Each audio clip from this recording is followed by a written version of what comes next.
Committee of Finance, Economic Opportunities and Tourism. My name is Gillian Bosman and I chair this committee. This morning's meeting will be a briefing by the Minister of Finance and Economic Opportunities on Delta Airlines direct flight to Cape Town, as well as a briefing by the Airports Company of South Africa on arrival and departure figures for Cape Town International Airport for the past 3 years. They're also going to talk to us about the expansion plans for the airport and the impact of COVID-19 on these plans. And we are also joined by colleagues from the National Department of Tourism to give input on these issues as well. Colleagues, I'd like to welcome you very warmly to this standing committee, and a special warm welcome to Minister Mainir, as well as the CEO of AXA, Mr. Mpumi Mpofu, as well as officials joining us from the National Department of Transport and AXA. Just to check, are we tabling any apologies, Ms. Adams? Good morning, Chairperson. Yes, we have one apology from Member Makamba Bocha for today's meeting. Thank you very much. I suspect Member Makamba Bocha is very busy in Stellenbosch this morning. Just to remind everybody that we are using the rules of engagement for virtual meetings. If you'd like to raise a point of order, please use the raise your hand function. And if I don't see that, please just softly interject. Colleagues, if you are not speaking, please keep yourself on mute. And then also when you do speak, please unmute yourself and then also make use of the camera function, because this meeting is being broadcast on YouTube. So just to kick things off, what I'm going to do is I'm just going to hand over to members to quickly introduce themselves, and then we'll hand over to the Minister to introduce himself as well as his team. And then we will then ask our guests to introduce themselves, just so we know who all is in the room. So members, I'll hand over to you, starting with Member Mackenzie. Good morning, Chairperson, everybody else. My name is Ricardo Mackenzie.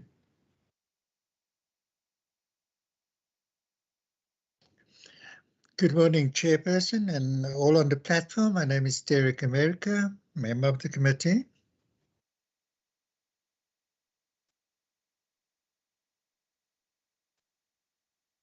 Good morning, Chairperson, and to the rest of the members of the committee and other people in attendance. My name is Lulama Mvimbi. I'm the alternate member of the committee.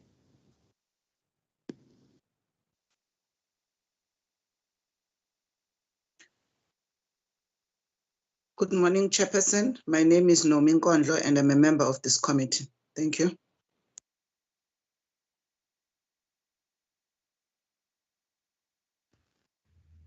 I think that is all the members. I'll now hand over to the Minister. Thank you, Chairperson. My name is David Mania. I'm the Minister of Finance and Economic Opportunities, and I am joined by Soli Fari, Head of Department, obviously, of the Department of Economic Development.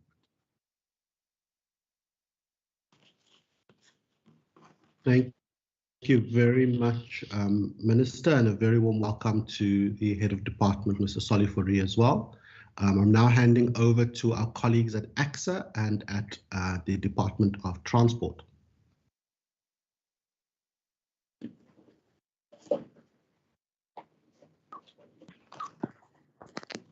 Good morning, colleagues. My name is Tandiwe Mpondo from the Office of the Minister of Transport. Thank you.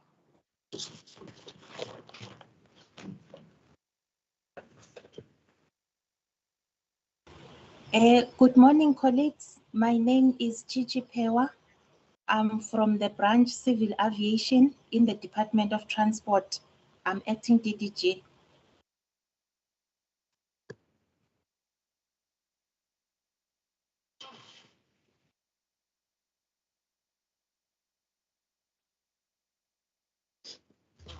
Are there any other colleagues from the Department of Transport or from AXA still joining us?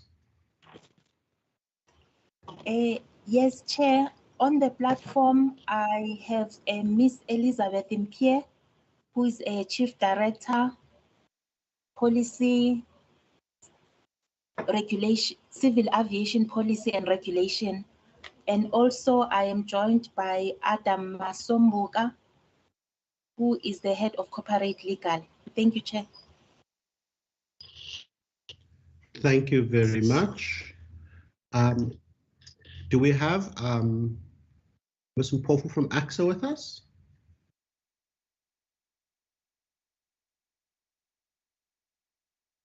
Okay, so we don't have AXA yet. So what we will do is we will jump right in, and I'll ask Ms. Adams just to check with AXA whether they are still joining us. But I'm going to jump right in, and I'm going to hand over to Minister Mania to give us an overview and an update on the Delta Airlines issue, and to make any other opening remarks broadly around the issue of tourism arrival numbers at Cape Town International Airport. Minister, over to you. Chairperson, thank you very much. I really do appreciate the opportunity to update the committee on the intergovernmental dispute between ourselves and the National Department of Transport on inter alia Delta Airlines. I have briefed the committee, obviously, on previous occasions. I think that the committee... Sorry, Chairperson, I'm not sure if you can see my hand. Apologies for interrupting. We can't hear the minister clearly. I'm not sure if it's just my sound or... I didn't see your hand, Member Mackenzie. Yes. Sorry about that. Minister, if you could just speak. Thank you. Is this a little bit better? Am I audible? Yeah, it is audible, but the your volume is very low, Minister. I don't know what. I've raised my volume, and I will try better. to project. Better. It's better. Great. Thank you. Thank you, Minister. So you'll have to use your parliamentary voice. Thank you. And I really do appreciate the Honourable Ricardo Mackenzie drawing my attention to that fact. Let me begin again. I'd like to thank the committee for the opportunity to very briefly update you on the intergovernmental dispute between ourselves and the National Department of Transport on inter alia the Delta Airlines. Committee members will be aware that I have briefed the committee on previous occasions, and I think that the committee are, of course, familiar with the fact that we launched an intergovernmental dispute with the National Department of Transport on the 25th of November 2021. The essence of the dispute as we see it is that in relation to the whole question of co-terminalization, or indeed triangular routes, we believe that Delta Airlines are permitted within existing national policy and indeed within the existing bilateral air service agreements that indeed co-terminalization and the triangular routes are permitted within existing national policy and the bilateral air service agreement, and therefore there would be no basis to refuse the request to fly the triangular route as has been requested by Delta Airlines. That really is the essence of the dispute as we see it.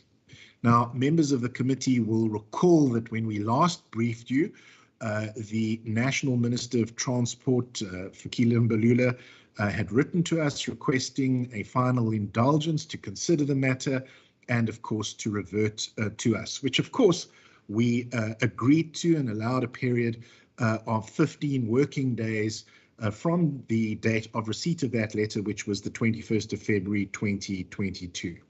As it happened, we received no response within that period. And so in terms of the intergovernmental relations process, the National Department of Cooperative Government and Traditional Affairs is now setting up a meeting of national officials and provincial officials, obviously to discuss the issues and to try to find solutions. I'm confident that that meeting will be scheduled during the course of this month, and certainly could be scheduled, I think, as early as Monday, the 11th of April, 2022. I want to assure committee members who I know are seized with this issue that first, we will obviously continue to pursue this matter. We will do so within the intergovernmental relations framework, and we will continue to do so in good faith.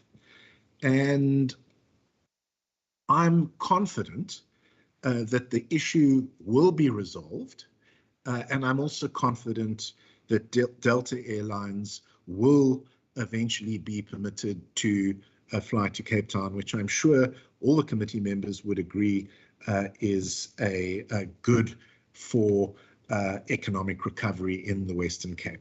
So that is the current state of play, Chairperson. Thank you. Thank you very much, Minister Maynard, for that update. I think it is really important that the committee stays up to date with this issue because it plays such a significant part in our tourism recovery plans in the Western Cape. We need to make sure that we get more visitors into the province to be able to rescue our tourism sector. I'm now just going to ask, I don't see anybody from AXA on my side yet. Is there any feedback from our colleagues at the Department of Transport before we move into questions on this issue? Apologies to you, Ms. Mpofu just entered the meeting, so she is here. Perfect. A very warm welcome to Ms. Mpofu, the CEO of AXA. Thank you very much for joining us, ma'am. We've just received an update from Minister Maynard on the intergovernmental dispute between the Western Cape government and the National Department of Transport on the Delta Airlines co-termination and triangular routes issue. I was just asking if there's any update from colleagues in the National Department of Transport or any input. And if there's any input on this specific issue from your side as well, ma'am, you're more than welcome to give that now. I see Ms. Pewa.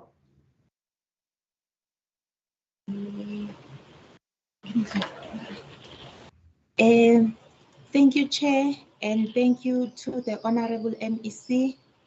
Yes, I can confirm that we are having a meeting with the counterparts sometime soon to find each other on this matter regarding Delta. Yes, I can also indicate that the aviation industry suffered a devastating impact of COVID, and to that extent, we had also reviewed a civil aviation policy because there was a lot of changes that happened on the economic, social, political, and economic front. So one of the main reasons of doing that was to acknowledge that in order for the aviation industry to move on the road to economic recovery, we need a policy that will take us to the desired end state. And I just thought this also, I will need to frame our discussion as we are now moving even towards the post-disaster state of management. We then, in doing that, we rely on our entities, which is AXA, ATNS, and the SACA, the Civil Aviation Authority, who are our extended delivery arms of government. So today, AXA will be responding through a presentation to some of the questions that have been raised by this House, mainly to respond to those questions which would have started during the time of COVID hard lockdown and also taking us forward. Thank you, Chair. Thank you very much. Do we have any input from Airports Company South Africa on the specific question of Delta Airlines? Thank you very much, Honorable Member of Provincial Parliament. We are not involved in the matter of Delta at all. This is a responsibility of the National Department of Transport, who provide the bilateral air services agreement and are duly authorized to grant airlines permission and frequencies to enter the country. So we are not in a position to respond to that. What we've prepared a presentation on is basically the question you have asked around the passenger numbers and the air traffic movements into the Western Cape, and particularly generally as a result of COVID. And we've also responded to the question you've raised respective to the projects that were planned, the infrastructure projects that were planned for the Western Cape previously. And as a result of COVID, the short answer to the second part is that we basically have reviewed our strategy and our operational model and our governance framework as a result of COVID, which has now led us to a new approach. As a result of that, we are currently in the process of reviewing the capital expenditure program, which includes all of the projects that were previously approved in the Western Cape. The result of our current trajectory for capital expenditure is now limited to 1 billion a year, which is really how we're able to cope in this particular period. And we've had to cut our operational expenditure by up to now 500 million. The result of that is we are reviewing all of the capital projects across the board at AXA. And so at this stage, we're not able to indicate which ones will come back. But just to give you a better indication, the projects that we had were largely related to traffic. Yes. Sorry, yes, sir. Mr. Mpofu, if I could just interrupt you, and thank you very much for giving us that outline. If we could perhaps just pause for a minute and just go over to questions and answers and conclude around the Delta matter. And then we will go into your presentation. Would that be okay? Yeah, that's fine. Thank you. I can do that. Perfect. Thank you so much. Colleagues, I'm now going to take hands on this specific part of our deliberations. I do know that the Minister has to be in Cabinet as well. So after this, I will excuse the Minister. I now see Member Mackenzie and I see Member Mvimbi after that, and I'll look at my screen to see if there are any other hands after that. Over to you, Member Mackenzie. Thank you, Chairperson. Okay, the first one is on my notes. The Minister indicated that after the first 15 days, there was no response forthcoming. Can we get an understanding why there was no response forthcoming? And I saw somebody from the Ministry is here, they can respond. And then Ms. Pewa indicating the meeting's taking place sometime soon. What does it mean? Does it mean in the next week, in the next 2 weeks? Because we have now reached the state of disaster was cancelled. So one obviously would like to get this matter resolved as soon as possible. And the review of the civil aviation policy, how long will that take? And how can one speed this matter up? Because we know at the moment, given our 47% unemployment rate, we need to do as much as possible to get anyone in this country that can help us to create jobs, whether it's in Cape Town, in Johannesburg, because the whole country benefits from this ultimately. So how long can this take for this matter to be resolved urgently? Thank you. Thank you very much, Member Mackenzie. I see Honourable Mvimbi, and after Honourable Mvimbi, I see the Honourable Nkondlo. Thank you, Chairperson. I'm failing you on the matter, so some of my questions I'm going to be asking might be very amateurish. Just please forgive me for that. Now, I just want to check on this airline, the Delta airline. I want to check whether are there no other airline from America that are flying to South Africa and to Cape Town in particular. And then if they are, why are we obsessed with this one of Delta? You know, what is the obsession? Just to, we seem to be more concerned about the Delta one. I know the more the merrier, but why particularly Delta? And then probably that's the question maybe the minister can answer. And also regarding the point that the minister raised that the Department of Transport is supposed to give permission. Just want to check then, it's supposed to go the same with Delta getting a permission from the American Department of Transport as well. Has that been given already to Delta, or are they also still in a process of actually applying for that? Then maybe then other questions I might have, maybe just as follow-up based on the responses I've received. Thank you, Chairperson. Thank you very much. Thank you, Honourable Mvimbi. I now see Honourable Nkondlo, and after that it will be Honourable America. No, thank you, Chair. Chair, I just wanted to check with the acting DDG and perhaps the chief director.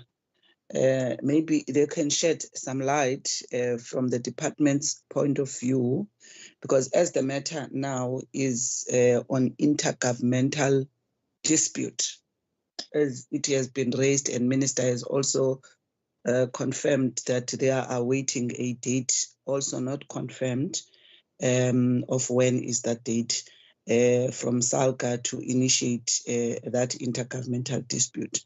But I just wanted to understand from the National Department's position, what would have been their own concerns that has led to the matter being on dispute? Because I think as the committee would have received the briefing and the views of the department of the province particularly, and one would be interested to actually hear from the department itself what are these regulatory matters, if any, that have actually created this particular stifle around the Delta Airlines application.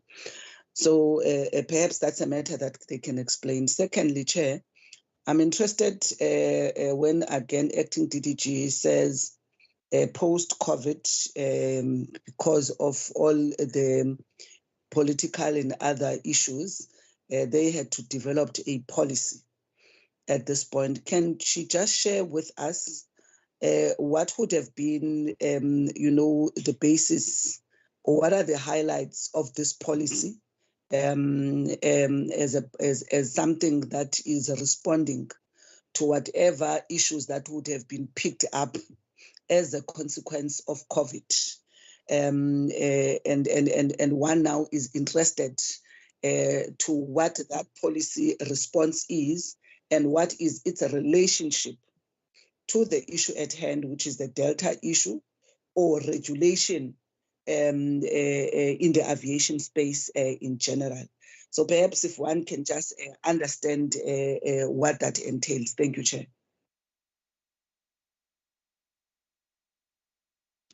Thank you very much, Member Nkondlo. Member America. Thank you, Chair. Chair, forgive me if I'm asking a sort of non-sensical question. As being a new member, I'm not very much familiar with the history of this matter. Firstly, just for clarity purposes, if I could just be sensitized in terms of what is meant by the triangular agreement or co-determinalization agreement. And secondly, is there a link between the absence of a policy and the compliance with the triangular agreement. And if there is no policy, and what's the relationship with other international airlines being given rights to conduct flights to Cape Town? And then lastly, from access perspective, do we have hubs available in Cape Town that would enable Delta to fly directly to Cape Town? Thank you, Chair.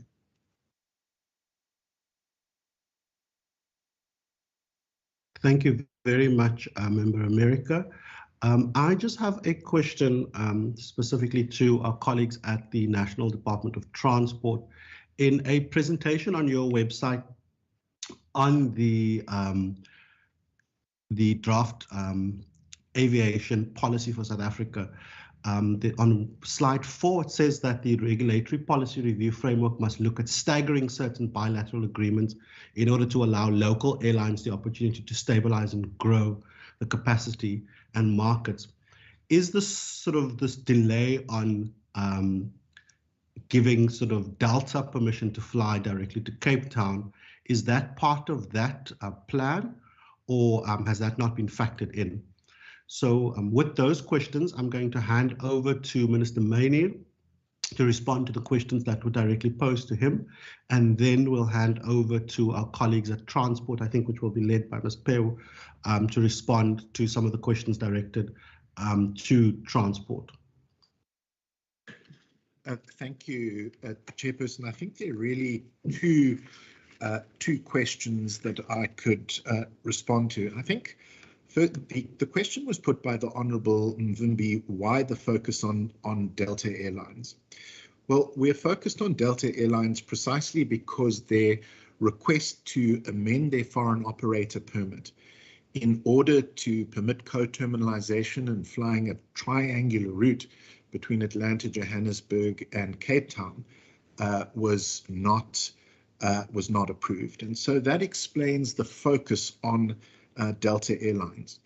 But I do think it's important to understand that the scope of our intergovernmental dispute is broader than Delta Airlines.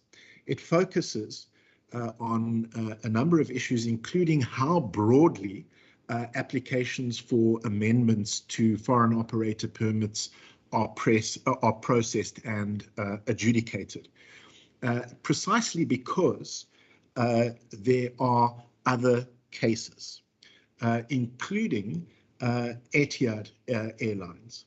So the scope of our intergovernmental dispute includes Delta Airlines, but is much broader than Delta Airlines and focuses on a number of issues, including how applications for amendments to foreign operator permits are processed and adjudicated.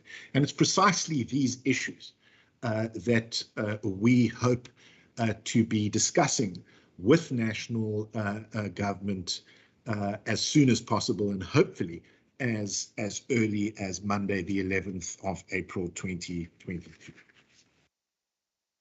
Just on the question of the intergovernmental dispute, just to note for the Honourable Mkondlo, it is the COCTA, the national department, who are responsible for playing the role, as it were, of mediator in this dispute, not solver. On the whole question of co-terminalization, I mean, it really, as I understand it, is a technical term which refers to the permission for a carrier such as Delta Airlines or indeed Etihad to stop at one or at two or more airports in a particular country. But I think the questions, particularly those questions in relation to aviation policy and the review of aviation policy, I think would probably be best replied to by our colleagues from national government. Thank you, Chairperson. Thank you very much. We'll now hand over to the national. Sorry, Member Mvimbi, I see your hand. Is that a point of order?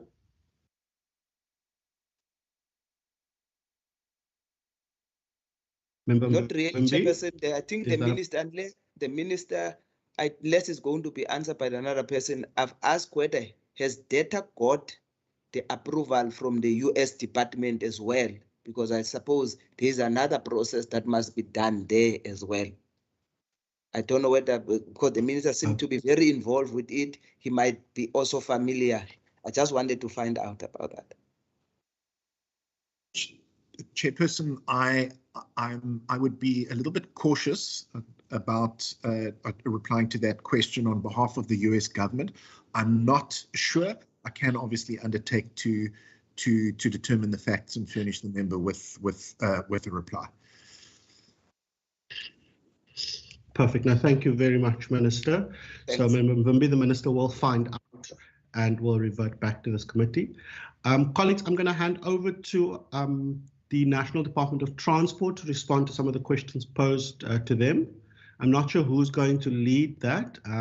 Ms. Pewa, would that be you?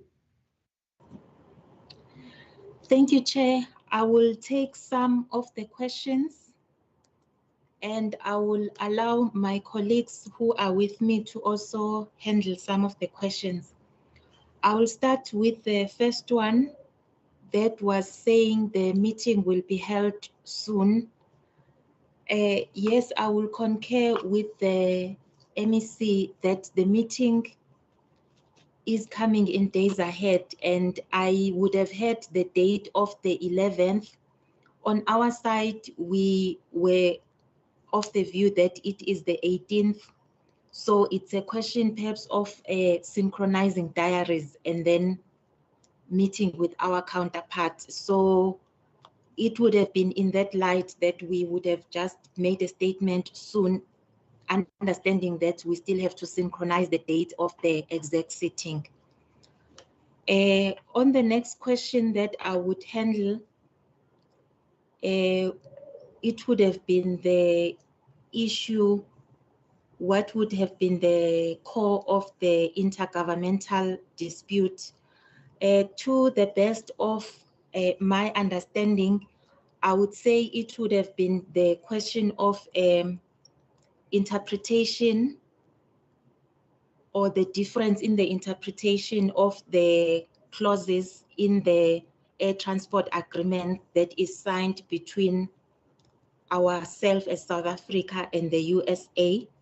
And then the time that would have been spent on the matter would have been then to find the interpretation thereof that resulted in the intergovernmental dispute being declared. But as indicated, going forward, we will be meeting with our counterpart around the table so that we could then conclude on that matter to say what is the outcome of those consultations so that the matter can be resolved.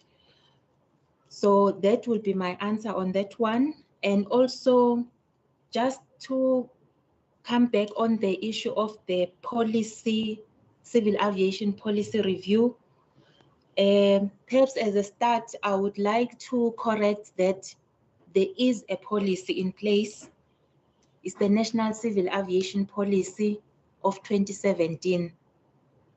So it would have been reviewed, or it would have been primarily induced by COVID, and also it would have been induced by some of the matters that would have already been overtaken by events, and also the trends that would have happened which warranted the policy review.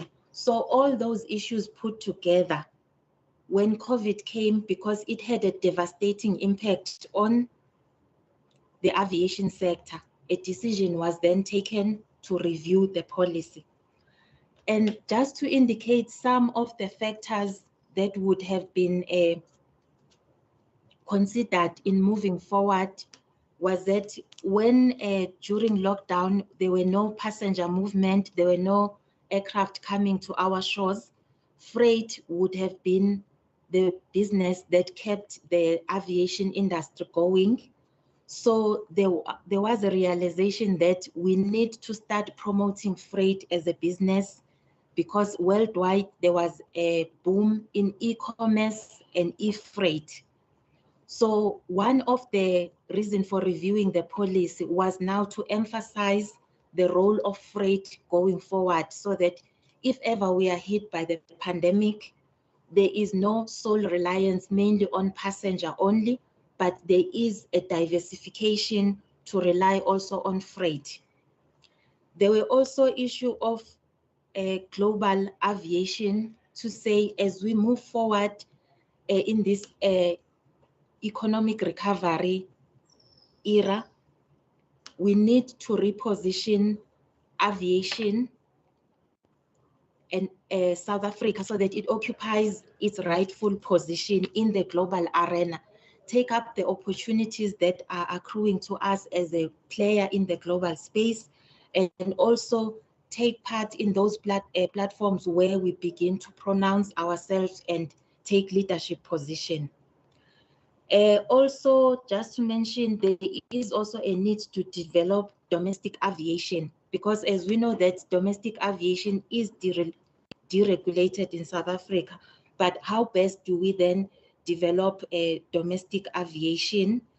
There were also other issues of economic development, skills development, which were already issues that would have been in conversation prior to COVID.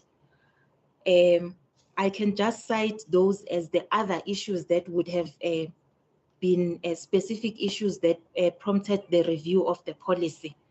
So the issue of Delta wouldn't have been necessarily the instigator of reviewing the policy, but it also will set the trajectory to say, how do we want to position South Africa going forward in terms of domestic and aviation going forward. So some of the question I would really perhaps assign them to my colleagues to answer, which were talking around the issue of what is co-terminalization, the concept, if they have any input. So I will hand over to Elizabeth.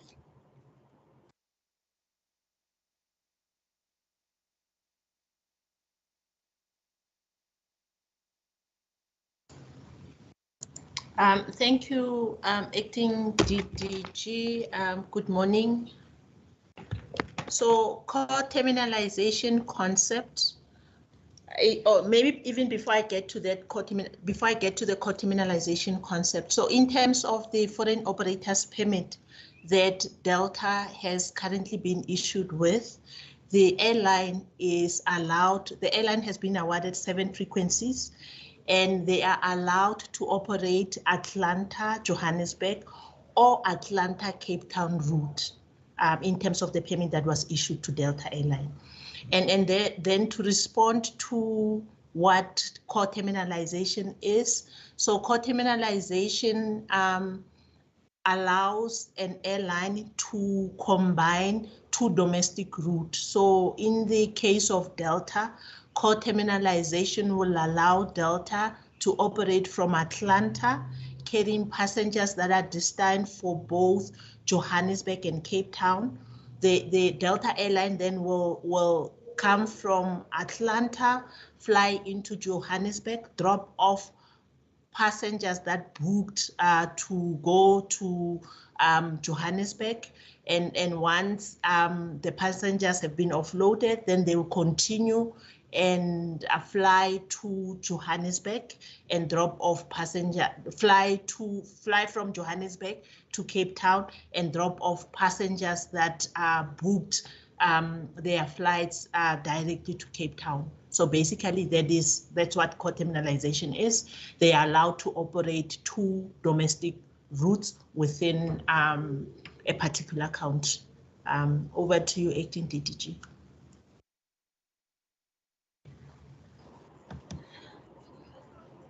Thank you, Ms. Mpie. Chair, just before I hand back to yourself, there is one question that I would have omitted by mistake. The question that was asking, when is the policy review going to be finalized?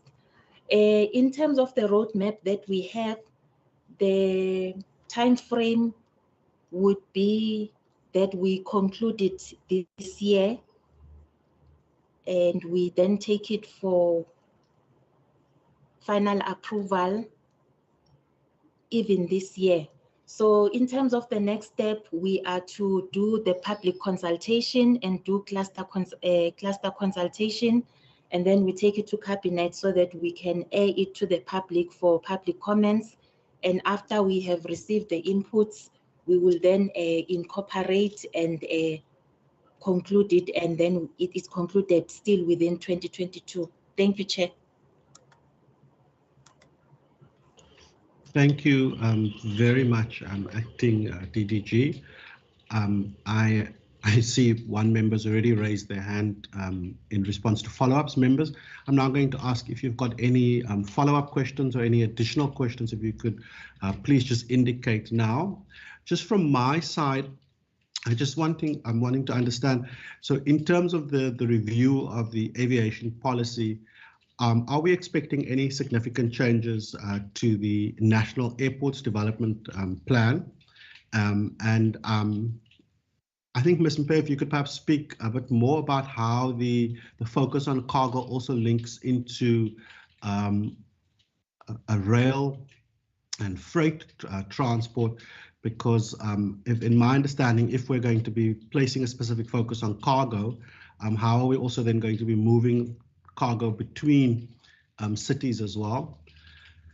And then I see Honourable Mackenzie and then Honourable America. And if there are any other members, please just raise your hands. Member Mackenzie, over to you. Thank you, Chairperson, and thank you for the DGG and the Chief Director for the response. Much appreciated. Just the one thing, the reasons we are in the intergovernmental dispute is because that 15-day non-communication, and I think I'm not sure who's supposed to answer that question. Why did the 15 days? Because the reasons that you've given down here, and I've written there now, my question will come now on that, is not reasons that came up now. It would have reasons that has been before the 15-day period. So why did we get to this point? And then on the actual reasons why this can't happen, the freight, the skills development, the training, etc., etc. I don't understand why this can be reasons for not allowing that to happen. You're obviously an expert in the policy.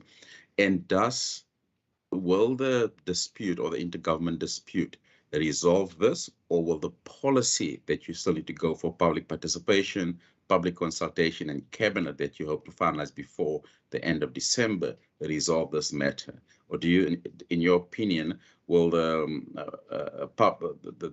intergovernmental dispute resolve this matter, or will it still likely to go to court, or will this policy that, as you indicated, likely to be finalized in December, end of this year, resolve this matter? Thank you. Thank you very much. Member America. Thank you, Chair. Chair, in terms of the express sort of desire that the Department of Transport mentioned here is to develop the domestic sort of airlines, and the explanation of the determinalization sort of concept does the dispute, the genesis of the dispute, is it because of the determinalization sort of sort of agreement is that it will have an impact on the development of the domestic routes, in the sense that once the airline offload passengers in Johannesburg and then continue their sort of journey to Cape Town, does it have any impact on it providing direct flights from Atlanta to Cape Town? Because I fail to see how such a direct route will have a negative impact on the development of the domestic routes, in the sense that if passengers do come to Cape Town, certainly many of those passengers who are then from Cape Town may move on to other destinations within the country.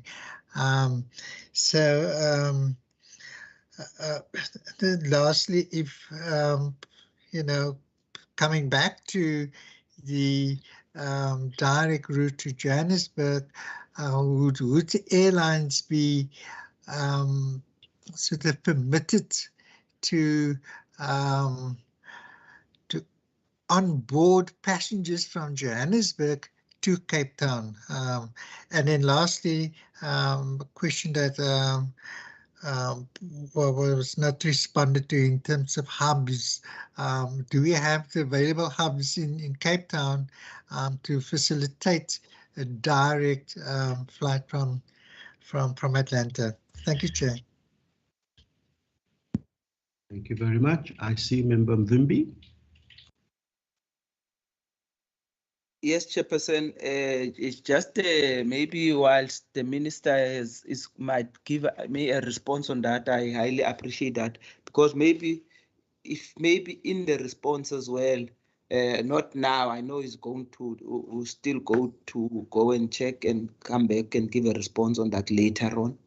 Now, because why I was asking, why are we obsessed with Delta airline, because there's also another American airline that has applied for this route. And I was just wondering why I was asking, why are we also not fighting for that airline as well, United Airline? So in the process, maybe because I know both are supposed to get permission or approval from their respective government. Maybe when the minister is coming back with a response, if he can also touch on that as well, as to whether how far are the approval of both those airlines, so that we don't be seen to be biased only to one airline.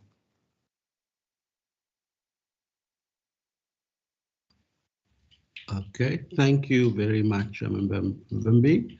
I'm now going to hand over to colleagues at the Department of Transport to answer some of those follow-up questions as well as the new questions.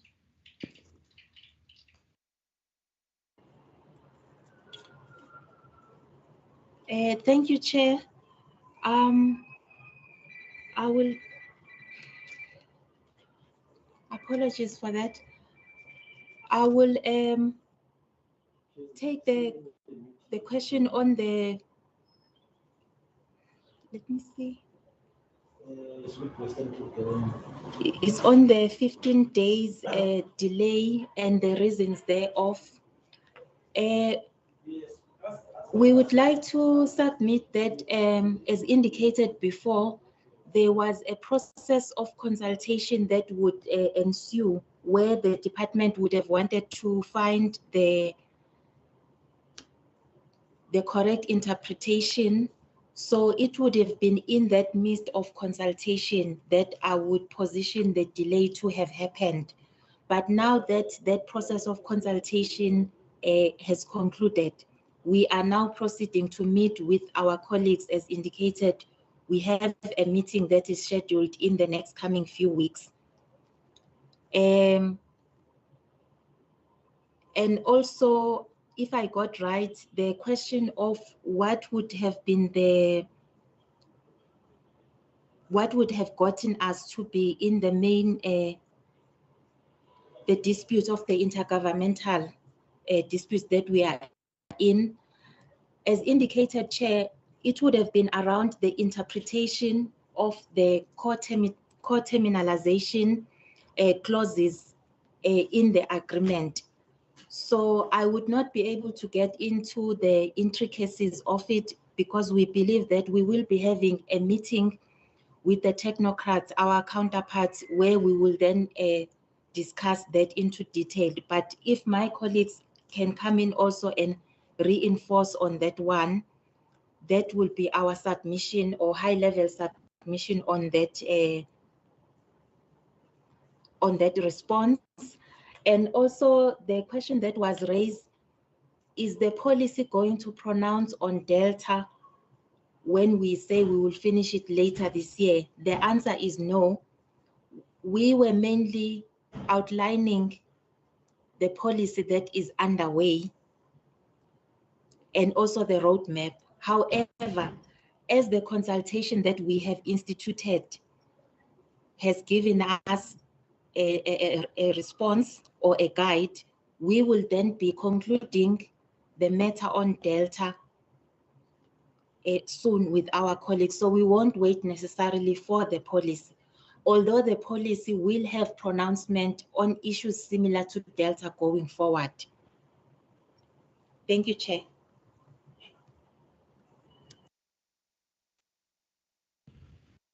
Thank you very much. Are there any other inputs from the Department of Transport?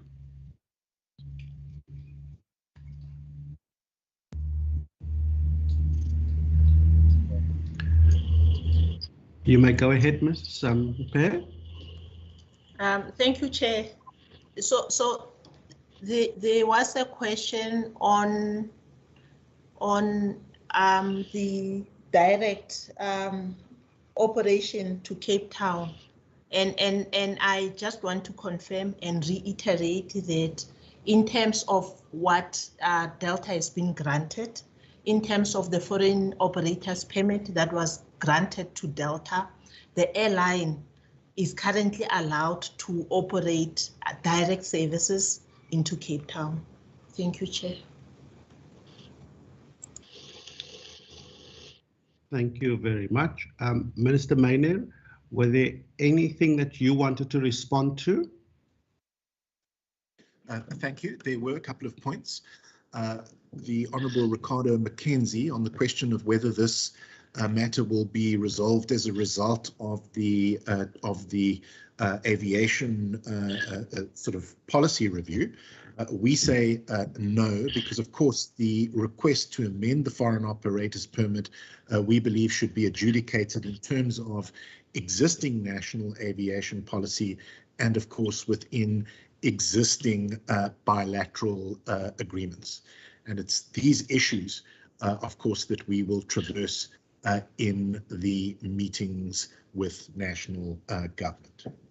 The Honourable Derek America on the whole question of co-terminalization, I do think it's important to point out that there is no intention to embark passengers in Johannesburg on a triangular route from Atlanta, Johannesburg to Cape Town. And so there would be no implications and certainly no threat for the domestic airline industry in South Africa.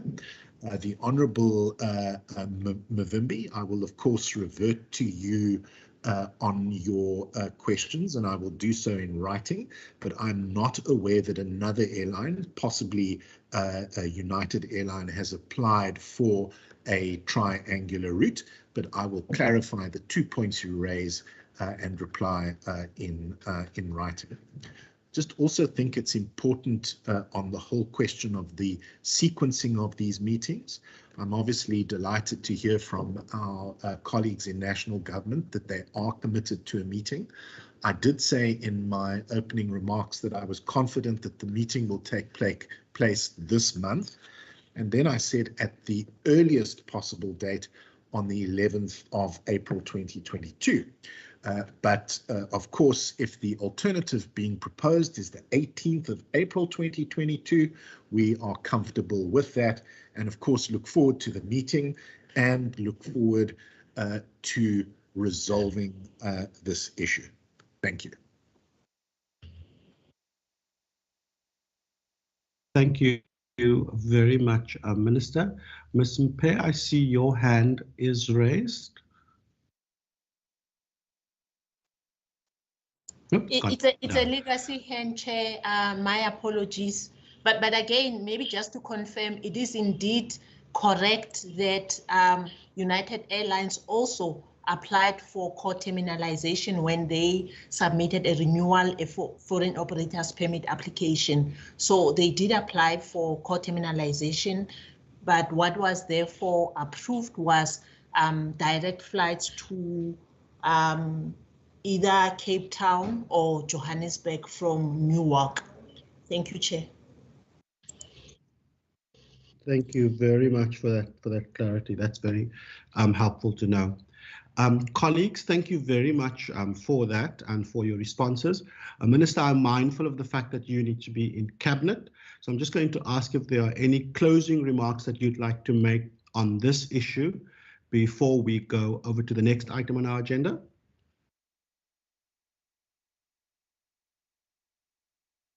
Thank you for that opportunity, Chairperson. I really just think it is, in my closing remarks, I'd like to reiterate the point that I made in my opening remarks. And I think that's the very important point to assure committee members that we will obviously continue to pursue this matter, precisely because we believe that it is in the interest of economic recovery in our province. But of course, we will do so within the intergovernmental framework, and we will do so in good faith. And I'm delighted by the commitment from national government to meet, and I really am confident that we can resolve this matter and that Delta Airlines will be permitted to fly to Cape Town. And I, of course, will undertake to keep the committee informed. Thank you. Thank you very much for that, and thank you very much for your input on this matter. I think, as I said before, it's important that we make sure we've got tourists coming into South Africa, and if they can come to as many of our airports as possible, that would be very helpful. Colleagues, we're now going to go into sort of something that I've looked forward to, which is the briefing by the Airports Company of South Africa on the arrival and departure figures for Cape Town International Airport, specifically looking at the last 3 financial years, and also an update on their expansion plans at Cape Town International Airport and the devastating impact that COVID-19 has had on these plans. And we're going to hand over to the CEO of AXA nationally, Ms. Mpofu. Thank you very much.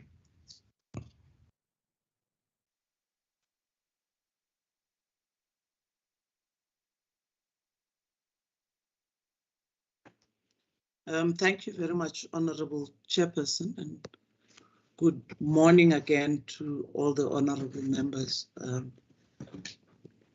and my colleagues from the National Department of Transport. We are going to present very briefly to you the passenger trends, which we've provided for in total. I would ask my colleague to also flight the presentation for me, but at the end of this, I would like him to also show the specific ones for Cape Town International. The reason we were able to show you these is to really just give you a sense of how we've been decimated by COVID, and importantly, the impact that COVID has had on passenger volumes. This is what really is the major motivation for our very constrained financial position, where we have literally had to cut our operating expenditure significantly, including losing 600 odd members of staff through voluntary severance package and also early retirement. But also importantly, we just highlight very specifically the challenges we're faced, which relate to the expenditure on CAPEX. Our CAPEX program was originally in the region of about 7 billion at the time of COVID in financial year 2020-2021. And in that, we were able to basically show that we had to cut in order to survive the collapse in revenue generation. We were able to cut our capex to 1 billion maximum. That capex is now limited only to refurbishment and maintenance projects, and therefore any new developments are limited because of that very drastic expenditure cut. Let me start here and give you total number of passengers with respect to the entire AXA portfolio on the past 3 financial years. And just to indicate, in financial year 2019-2020, we had 10 million passengers. In the advent of COVID, of course, the worst year was the first year of 2020-2021, where those numbers dropped significantly to 2.3 million only. And that really is like a 22% recovery rate. In financial year 2021-22, we recorded a, just now to end this particular financial year, last month, we were at 5,674,595, which is a 53% recovery. Importantly to note is that we've budgeted for a 7,374,596 passengers in the next coming financial year, which would show a 69% recovery. So just basically on that drastic cut of number of passengers, later on I will demonstrate why it is that we have then suspended in order to review the master plans of each airport, basically in order to show and not implement projects that are capacity related as a result of the significant cut. Only at the point at which we return to 100% in terms of that recovery rate will those capital programs be required. Here we show you the domestic passenger trends, and importantly, it's to illustrate the point that domestic basically is performing better than the international trends. And if you just note particularly the 27% rate compared to the 22% of the total, to show you that domestic was performing better.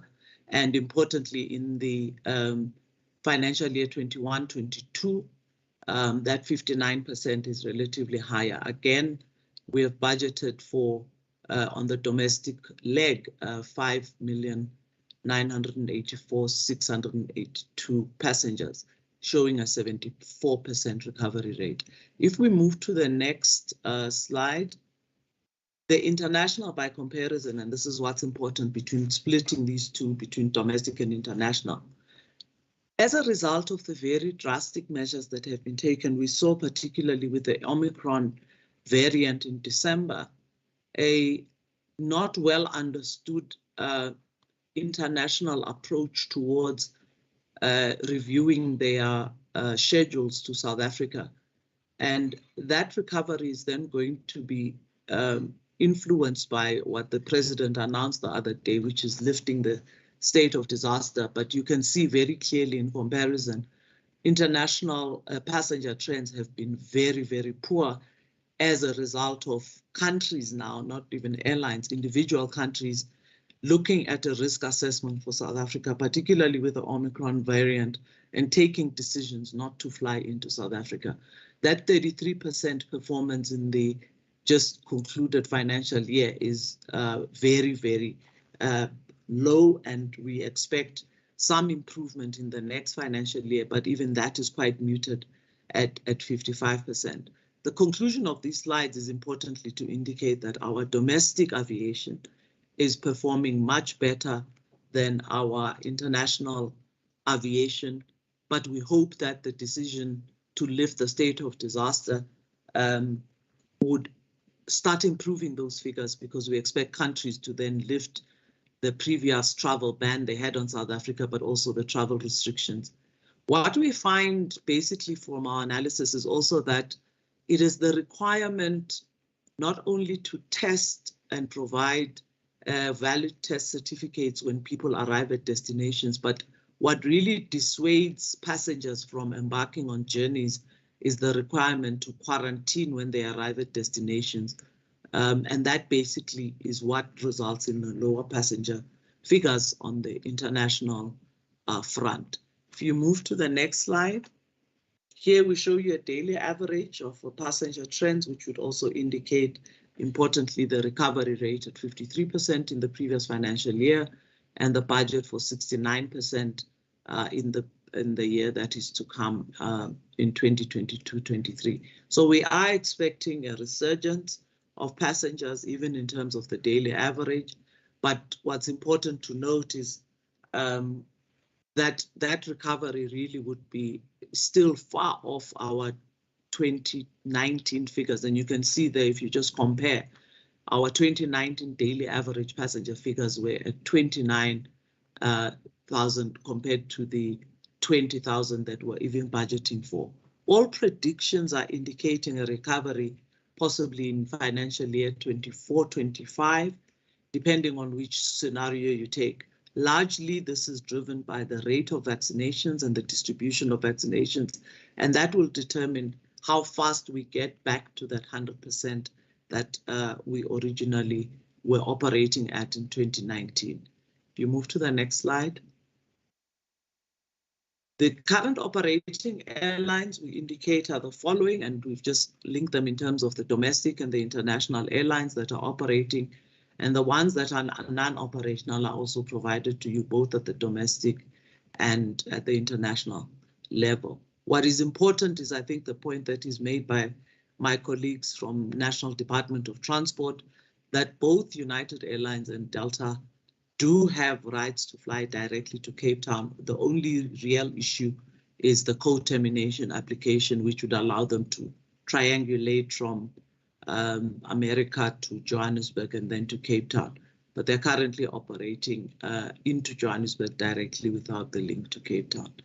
The next slide also shows, importantly, the airlines that will be operating, the additional airlines we're expecting to operate in financial year 22-23, which would clearly indicate additional airlines in that respect. And for instance, in the example in the previous year, we didn't have Air France on, we had them non-operational, then they would come in as operational in this financial year. SA Express and Mango, you would know, are basically, one is going under liquidation, the other is in business rescue. So on the domestic front, we are hoping the business rescue of Mango will bring them back as well. But we wait and see the outcome of that particular scenario. If you can move to the next slide. Yeah, so this was our response on the Delta matter, that basically is a National Department of Transport issue, and we are unable to perform an impact assessment. Delta is able to do that, and the reason we are unable to do impact assessment in relation to their absence from Cape Town is because we cannot determine, and normally we do an impact assessment every 2 years. We have a study that's conducted with the University of Pretoria, but we do it after the effect, and we're able to assess the impact on GVA in each particular province, but also we're able to assess the impact on jobs that are to be created. But we normally do it after the effect and retrospectively. The reason we don't have enough to predict what could have been is because, one, we can't determine the number of passengers they would have been able to carry. Two, we are not able, particularly in the post-COVID environment, to determine the load factors they would have ended up with, but also whether they would have utilized their full 7 frequencies in terms of the current agreement, or how that would be split between Johannesburg and Cape Town. So our analysis of what the impact would have been would really be a guess, and we really do not want to do that, because the reality of what would have pertained is not something that we would know. I'm sure Delta itself would have done their own estimates, or the Department of Transport would have better information with respect to that. If we move to the next slide, please. In this particular response, we deal with the issue of the capital programs. And as I indicated earlier, we were in 2019-2020 with a capital budget of more than 7 billion, but we've actually had to cut that down to 1 billion because of COVID. Please go back to the previous slide. And the various projects that were originally planned for Cape Town International Airport are listed here. We were going to develop the Code C aprons, the domestic terminal expansion, the international terminal expansion, and the Code F aprons and the realigned runway. If you look at all of those projects were related to increased traffic and capacity, i.e. beyond the 100% that we were at in 2019, we were aiming to cater for the position we would have reached maybe at 120%. And we've therefore suspended all of these programs because they are traffic and capacity related. But importantly, in view of COVID and the plans we have for the development of an aerotropolis in Cape Town, which was not a priority in 2019, we are reviewing all of these projects in line with the capacity. We will only develop them as capacity returns or prior to in terms of the planning. But more importantly, we will relook at them in terms of the impact of COVID and the aerotropolis plan and reposition them, bring some of them back if they are necessary, or reconfigure the entire master plan as a result of our reviewed strategy overall, but importantly, the aerotropolis development in the Cape Town environment. You would also note that the realigned runway was originally intended because of the demand for A380 airlines. Those have been suspended in production by the Airbus. And so those kind of decisions actually impact on the extent to which we would need a realigned runway or even a runway extension at this point. But as I say, the projections we developed, given and provided for by IATA, which is the Airline Association, and our own international agency, the Airports Council International, those international projections about recovery of traffic are what will inform our reviewed capital program, and those projects will return only on the basis that that capacity is reached. We're currently operating, as we indicated, at about 55%, 60%, and we really need to reach the 100% mark again to really start thinking about those expansion projects. So that's really where we are, and this impacts across the board at all of our airports in King Shaka, in OR Tambo. All of the capacity projects have been suspended across the board until traffic returns. And importantly, we are also looking for funding.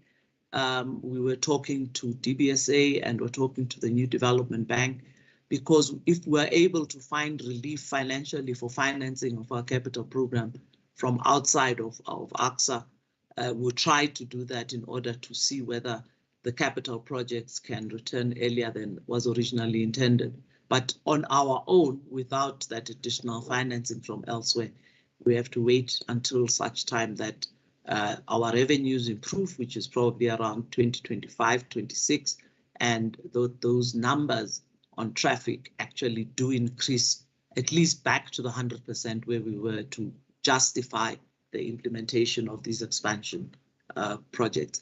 That's basically the summary of our presentation, and would be able to take questions. I note that we haven't provided the specific passenger figures for the performance of Cape Town International Airport. I'm sure we can do that. My colleague can make that available to you. It was just an omission on our side not to be specific to Cape Town International, because in fact we have more than one airport in the Western Cape. We have Cape Town and we have George, but I'm hoping my colleague can download those and make those available to you. They are a portion of the ones that I've provided in giving you the national figure. And maybe just to go to the conclusion at this stage is just to recap the elements that we've highlighted. We've been really hit hard as an industry by COVID. We are working very hard to grow passenger figures across the board. But importantly, the lockdown and travel bans have had a significant impact on that traffic volume. We've indicated the numbers of our domestic travel, which resumed in June 2020. And in 2021, it's that lockdown in June, but also the violence in July of 2021 in KZN and Gauteng had a negative impact on the country overall. So the planned capacity projects will be deferred, and we'll review them in line with the traffic recovery projections, and importantly, the implementation of the health and safety measures with the customer experience expectations to slow down passenger processing. So I'm going to ask my colleague to just pull out information for your attention, honourable members, with respect specifically to the Cape Town figures and George, which would be of interest to you, but we can send those to you by email immediately after this meeting if you prefer. Thank you very much. Thank you very much, Ms. Mpofu. I think the figures for Cape Town and George would be very helpful in giving us an understanding of where we are in the Western Cape. And thank you very much for the presentation. It's really sort of fascinating to see how you sort of went from these large passenger numbers to sort of a fraction of it. And I don't know how you plan for that because it is a massive financial knock on the sort of expected income for AXA as well. Colleagues, I'm now going to open up for questions on this part of the presentation. I see one hand so far, and while I wait for the others, I'm probably going to just use the opportunity to ask some of my questions. Just Ms. Mpofu, if you could maybe tell us, by halting the capital expenditure projects at Cape Town International Airport, what impact does that have on growing the cargo sector? And also, what impact does that have on the, as you mentioned, the Aerotropolis project? I know a big part of the expansion was also projects around the airport. So to what extent are those also going to be halted? And then does sort of this mean that by default Johannesburg becomes the hub for South Africa, since we sort of limit the capacity at Cape Town, will still then be limited even if we do see a recovery in 2024, hopefully? And then are there any other plans in the next 10 to 15 to 20 years to develop another airport in the Western Cape as well? Member Mackenzie, I'm going to hand over to you. And then members, I'm looking to see if I see any other hands. Thank you, Chairperson. I just wanted to get clarity. The 600 staff members, have they been retrenched, or are they in the process of being retrenched? I want to make sure that I didn't misheard Mrs. Mpofu. And then from a practical perspective, I like to write things, actually draw a picture here. If Delta Airlines, or whichever airlines, United Airlines, land at OR Tambo directly, and let's assume they land in the morning or the afternoon, they obviously clean the plane, etc., then they return the next day or the following evening. If you can just take us through the picture. If they were to land there and fly to Cape Town, and one would presume they need to buy more fuel. That means they probably need technical services, they need the plane to be looked at. So that automatically means one or two people need to stay behind, staff members need to look after that plane. Similarly, that plane will need to land at Cape Town, obviously get more fuel, will need to be looked after, washed and cleaned by cleaners. In my mind, and Ms. Mpofu can just help me there, that means giving them that additional route would, in my mind, would mean at least a few cleaners would need more, would need to provide it. This catering company in Cape Town will need to provide them with more food for the passengers. They need to buy cool drink, I don't know, this thing over. So in my mind, that would mean practically it's a benefit to us and to AXA. But if it's not, I would like to hear from, I don't want an opinion on the Department of Transport process, because I know that's a separate legal process and that they're now doing. I just want to get, from my understanding, practically the benefit would be. And then secondly, on the given where we are in terms of the economy and operating at 55% of the way operated before at 100%, the SWAT clip project, I know that the committee didn't ask for that, but if you do have the latest on that, that means the SWAT clip project, which was part of the extension of Cape Town Airport, that's also on hold then. And then thirdly, I know X has been extremely well run for many years, and thank you to your team for that. your technical services, because I think many years ago I was in Tanzania and I saw some APSA staff members helping them at the airport there. If you considered, or would you outsource some of the services that you've offered, because AXA has been one of our best SOEs? If you outsource this to other countries, or if you look at doing some other things as opposed to retrenching staff. And then on your, you mentioned that you're looking at the development bank and those state-run institutions for funding. At some point, I think, I'm not sure if it's still happening. I thought in my mind, AXA had a private equity partner. I'm not sure if that has changed. Have you considered additional or raising more equity in the private market? Because you do have a lot of prime property. I mean, Cape Town Airport, for example, or Tambo. So have you looked at those sort of matters as well in terms of capitalizing yourself? Thank you, Chairperson. Thank you, Member Mackenzie. I don't see any other hands, so I'm going to hand over to the CEO of AXA for a response to that round. Thank you very much, Chairperson. If I may just respond initially to your question. There are two ways in which cargo is transported out of the country and into the country. We have the first, which is through dedicated freighters, which basically operate on their own, and as the description indicates, they are freight flights and freight aircraft that carry cargo only. Those are not impacted at all by this, and in fact, they've shown a growth in the COVID environment.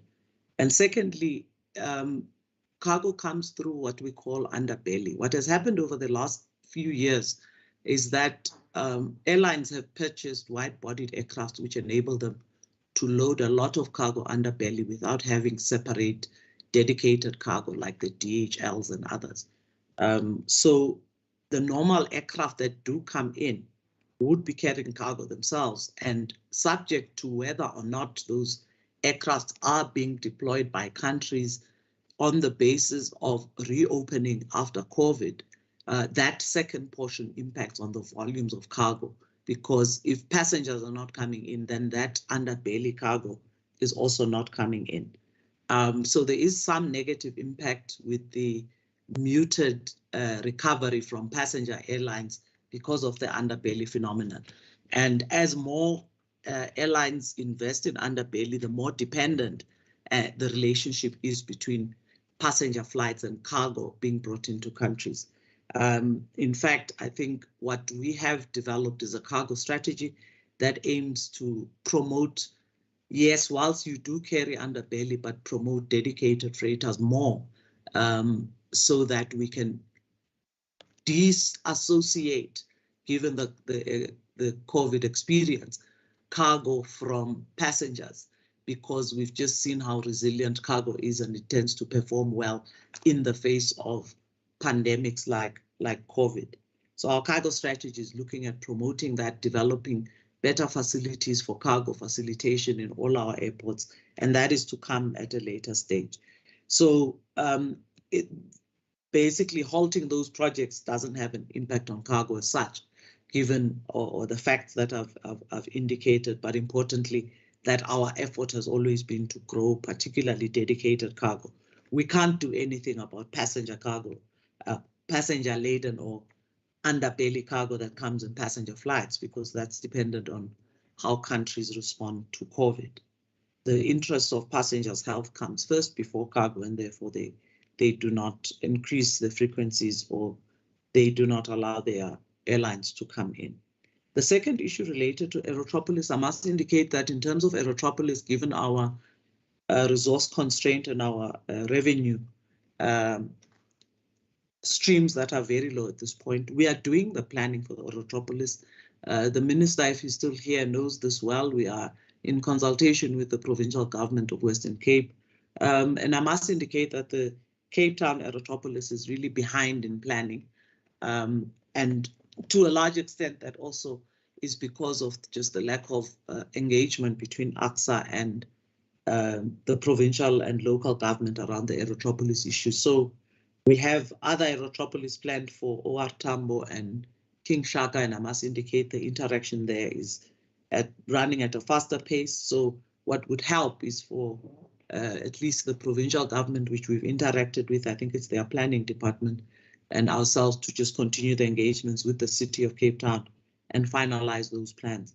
I must indicate that it's not anticipated that the aerotropolis will be implemented in this recovery period. So everything we're doing now will probably be implemented from 24 onwards, but the planning needs to be concluded now, and all the necessary approvals, private sector investment attraction, and all of those matters need to be concluded in this next 3-year period. OR Tambo is the hub for South Africa, and currently it basically is operating on the same basis. There's no necessarily better performance between OR Tambo and Cape Town. They're all performing around about the same in terms of the 66% recovery that's projected for the next year and the 50-odd percentage that's in the previous financial year. So in reality, all of the airports are performing badly. That's why we showed you the daily average. But I was also hoping that whilst we're speaking, my colleague can pull out the slide that shows the airport-specific performance, which you could then compare and see the performance between OR Tambo and the other airports, and you can see exactly how they are performing. Plans for another airport. AXA has the mandate to run 9 of South Africa's airports. At this stage, we are aware of other considerations for another airport, but until there is an application with the Civil Aviation Authority, we do not know whether they are real plans or not, and that's not in our area of responsibility, I'm afraid. And maybe either the National Department of Transport or the Civil Aviation Authority will be aware of an application for another airport.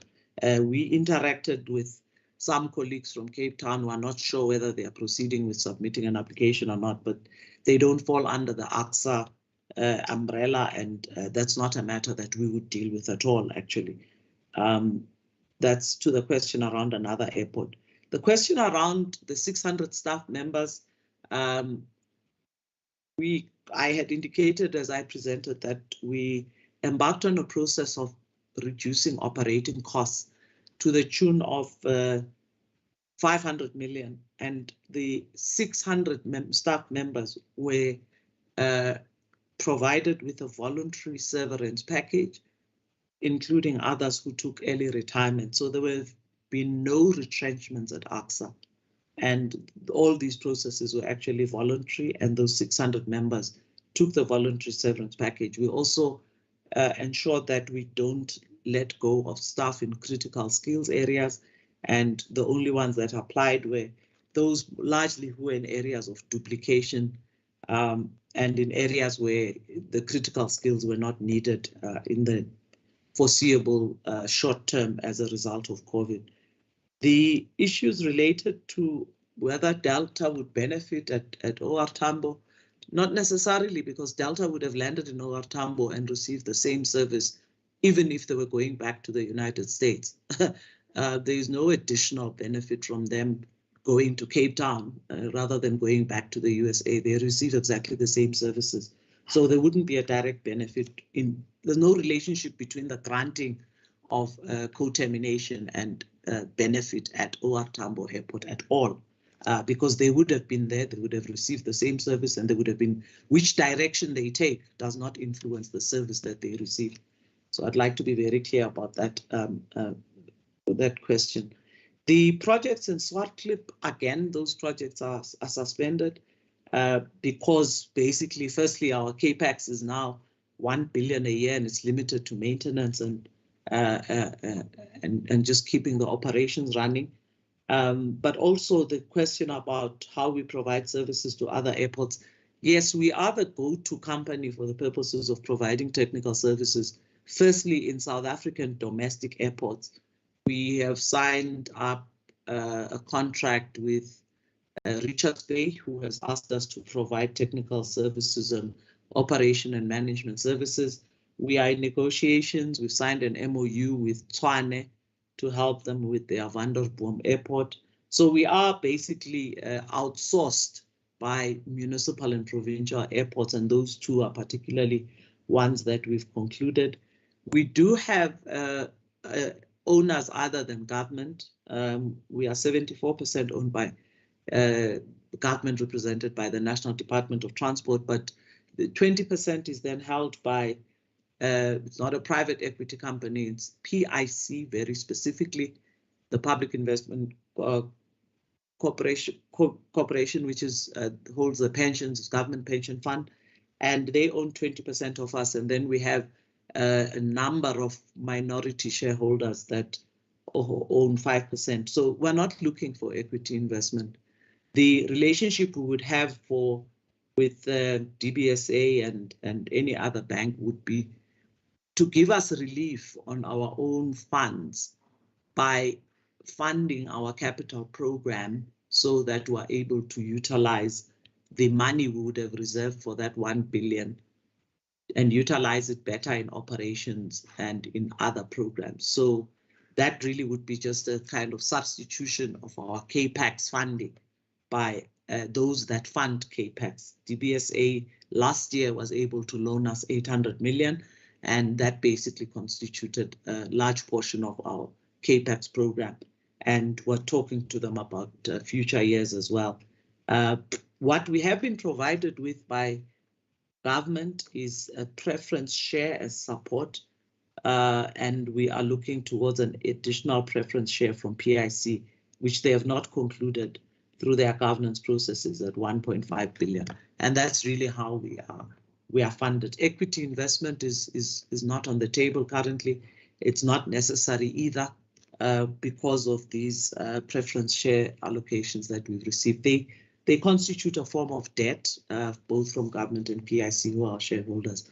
And that's really how we've managed to keep afloat, and they've improved our liquidity position and enhanced our ability to continue to operate. Thank you very much.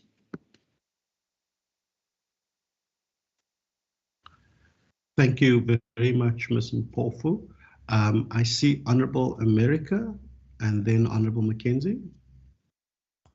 Thank you, Chair, and thank you, Ms. Mpofu, for the elaborate and extensive response to the question posed to my colleague. And from my side also, I'd like to echo the sentiments expressed by him that AXA is one of the outstanding SOEs in the country, and if not on the continent. The question I'd like to ask is the reduction of passenger arrivals and numbers that were apart from the impact of the pandemic, and I think it is of no fault of AXA. Is there also possibly a link between exit of players in the market that significantly contributed to the reduction? Here I'm looking at domestic in particular, where SA Express is in business rescue and sort of the grounding of certain airlines due to technical issues that emanated in recent months, and whether there are any new players willing to enter, to your knowledge, any new players willing to enter the market in the foreseeable future. And then lastly, Chair, is that I know Ms. Mpofu alluded to the fact that the sort of termination of the state of disaster may have a positive impact on the passenger numbers, and scientifically at this stage where one cannot sort of determine the sort of impact it will have, but is it anticipated that the numbers will grow as a result of the reduction or the termination of the state of disaster? Thank you, Chair. Thank you very much, Honourable America. Members, I'm just going to check for final round if there are any other questions. Yes, Chair, just 2 questions just for clarity on my side. Yes, go ahead, Thank Member you. Mackenzie. Just for the avoidance of doubt, I know that Mrs. Mpofu mentioned that they're cutting, well, because of the situation, obviously COVID, their capex from 7 billion to 1 billion.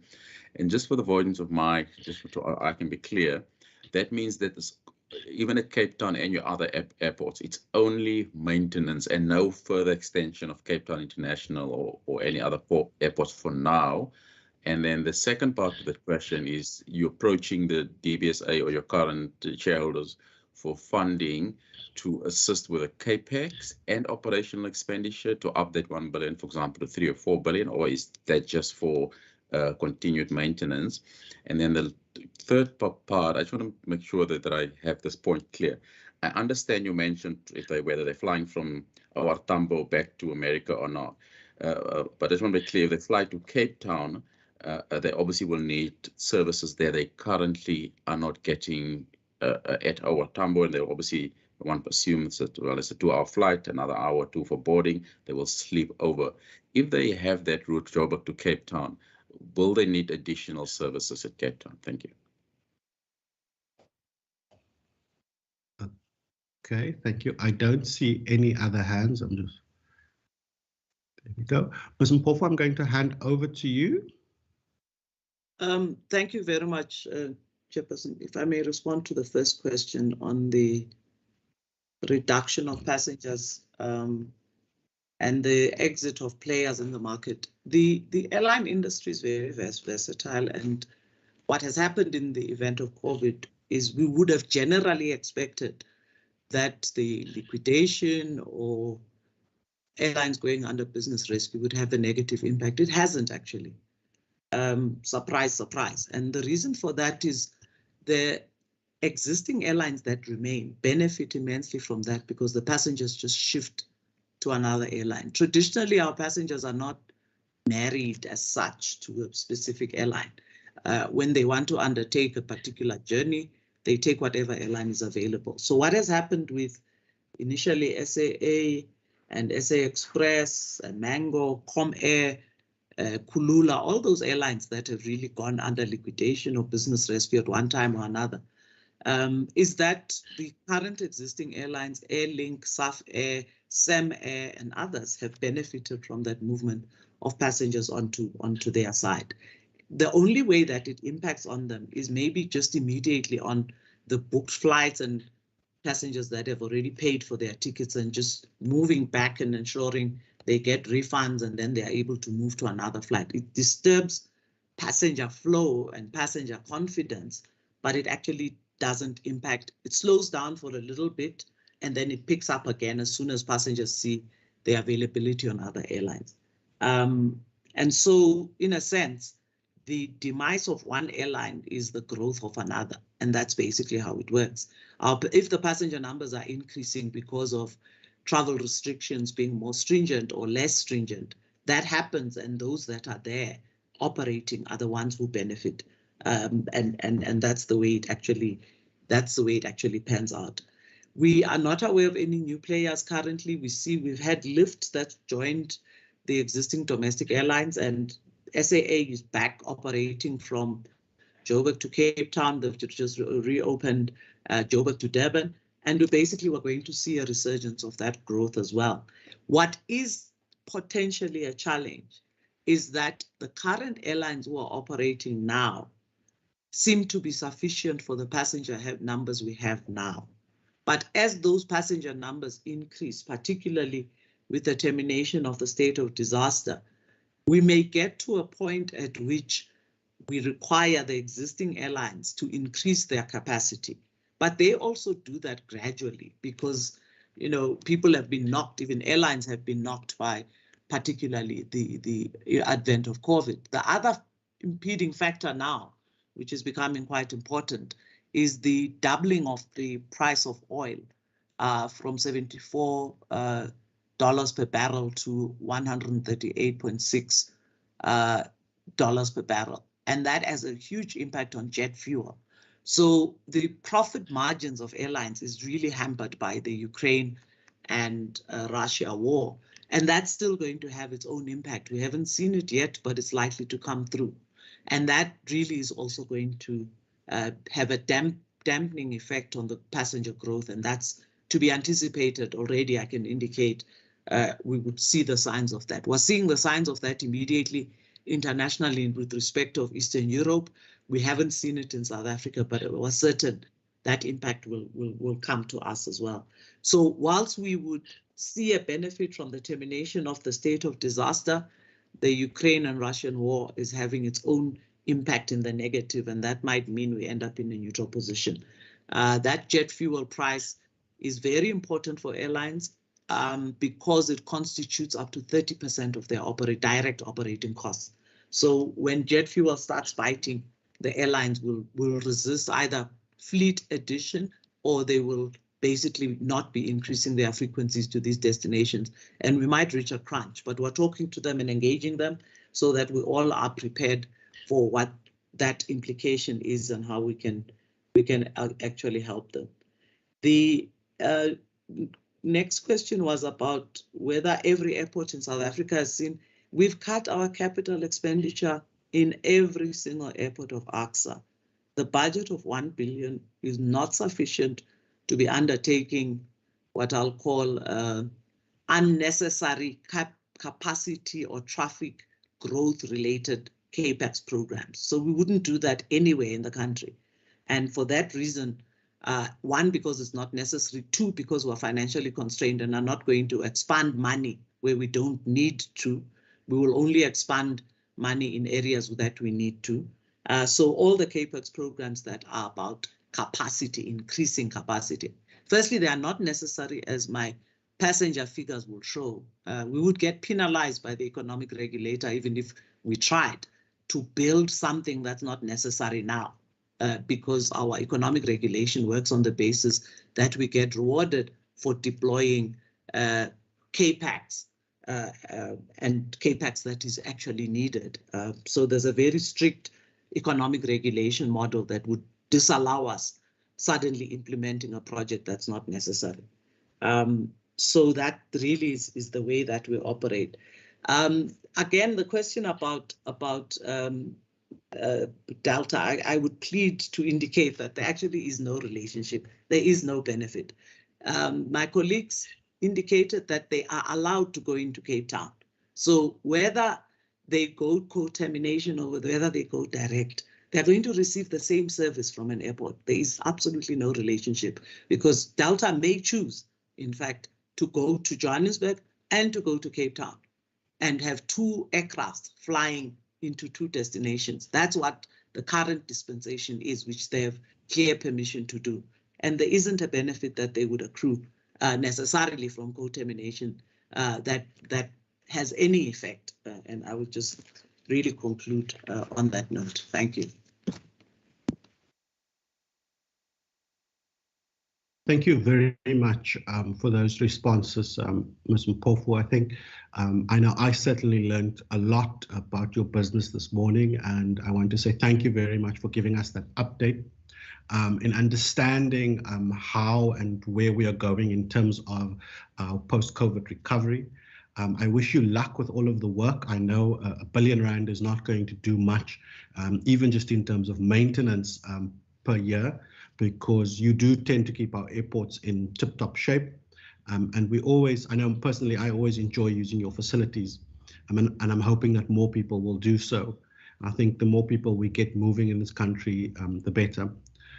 Colleagues, I'm now going to ask if there are any closing remarks from Ms. Mpofu, as well as our colleagues joining us from the National Department of Transport. If the DDG would like to make any closing remarks as well. I'll hand over to Ms. Mpofu first if there are any closing remarks, and then over to the DDG. No, thank you very much, Chairperson. What I would like to conclude by saying is we just missed out on providing you the specific detail on Cape Town International Airport. And as I committed earlier, we will be sending that information to you on Cape Town International and George, because we're assuming we're speaking to the provincial government, and in both airports, we will show you the passenger performance. Firstly, we'll show you the comparison between George, Cape Town, and all of the other airports of South Africa. So you can see the comparison, percentage recovery for each airport. The second slide we'll send you is one that shows Cape Town International in terms of domestic passengers.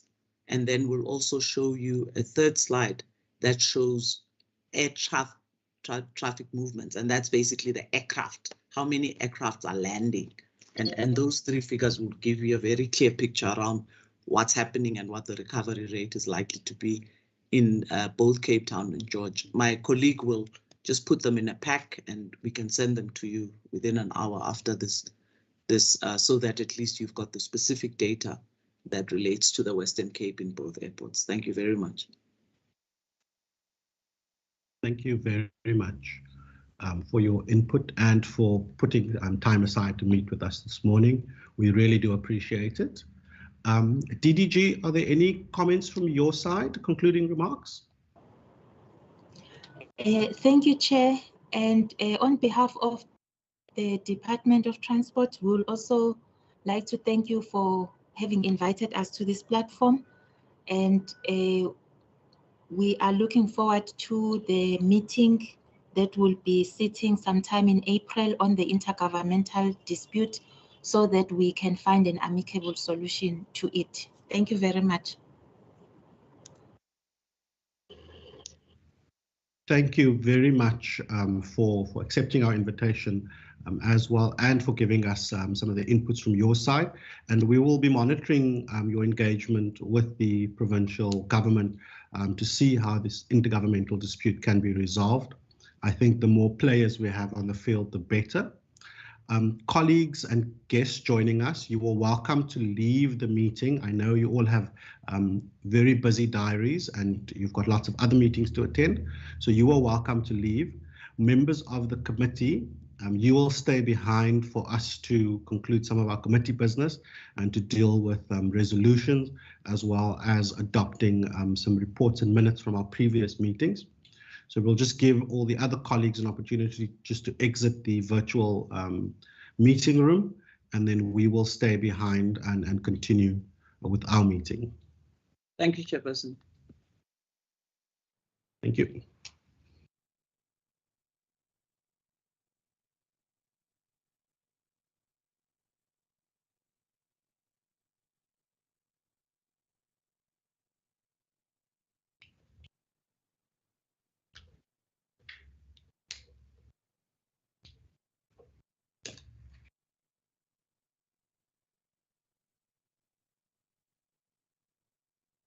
There we go.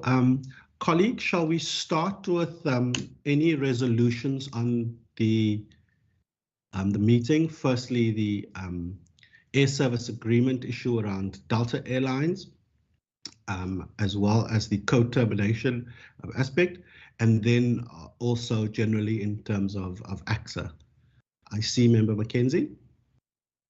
Thank you, Chairperson. On the first one, just to give us that civil aviation policy and the reviews on that they're busy doing, because I think Mrs. Mpewa did indicate they're going to have public hearings on that matter.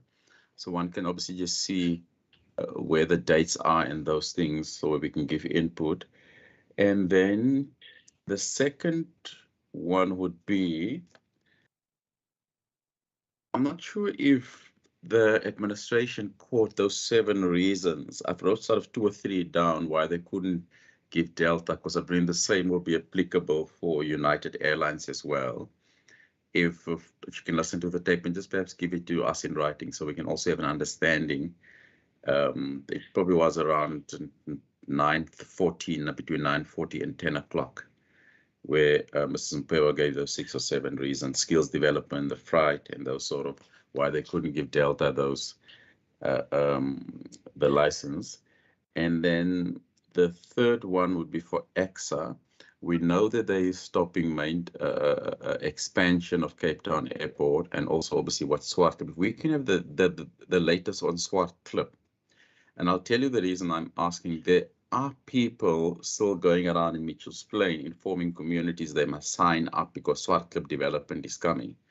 And now we've heard they've stopped the expansion. So those individuals are clearly busy with dishonest, either because the presentation that I've seen is similar to the one XF done 3 years ago to this committee. So we just want the latest on Swartklip. What is the latest public, if there is public participation process going? If there's not, there's not. And I can inform the various community leaders, the individuals doing it as doing it for nefarious reasons. So we can just get the latest on Swartklip. Is there development? If it's not, what's happening? Thank you. Thank you very much. I see Member Mvimbi and then Member Nkondlo. Thank you very much, Chairperson. I don't know how to paraphrase it, but those that are good in paraphrasing will assist. Now, the issue of Delta Airline, I know then for some reason, which I really don't have a problem with, we seem to be supporting Delta Airline. I don't know Delta Airline. And I don't know if other members know who or what Delta Airline is. All I know is an American airline that has been there forever, for years. And then we are now rooting for them for approval.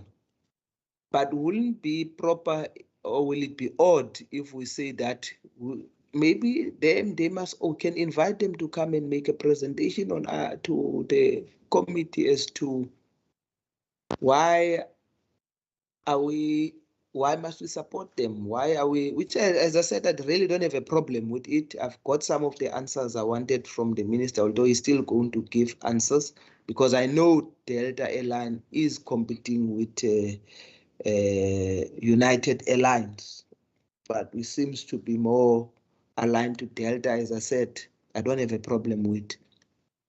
Maybe will it be proper for us if we can say that also, if we can also get this from the horse's mouth? I don't know whether has the committee, if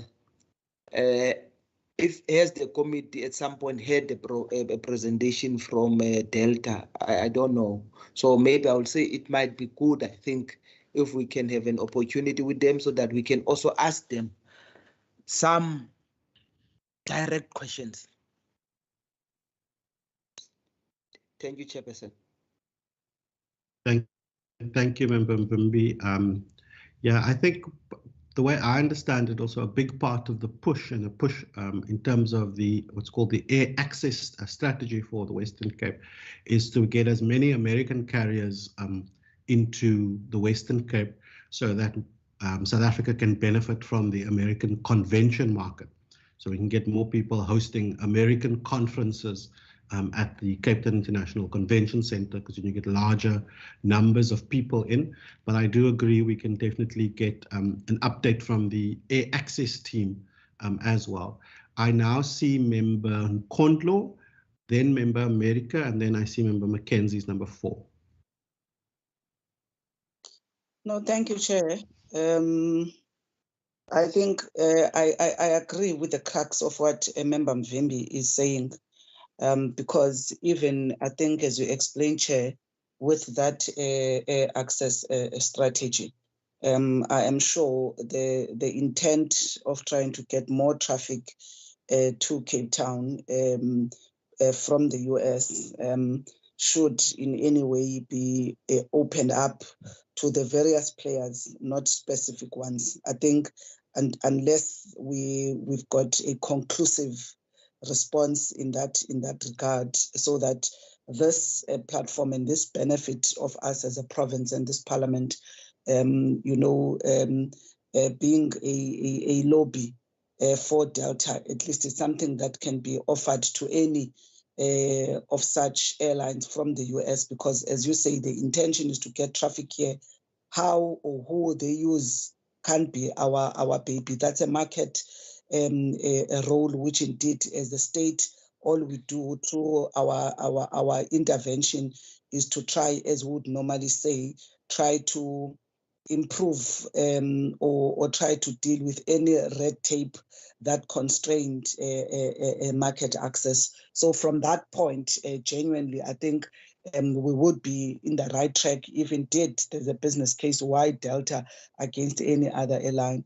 The point I wanted to raise, Chair, is that I want to support Member Mackenzie about maybe receiving an update in as far as the AXA project is concerned, because whilst the meeting was not necessarily in particular the Klipfontein development, whilst the meeting was not about that, but I would think as a committee that has received this particular presentation, and I think on numerous, and even in the last administration, we had engaged with AXA to just understand that particular development, because it has got serious local economic development benefits for those communities. And by implication, if not managed well, it can actually create undue competition and also these frivolous kind of characters Member Mackenzie was referring to.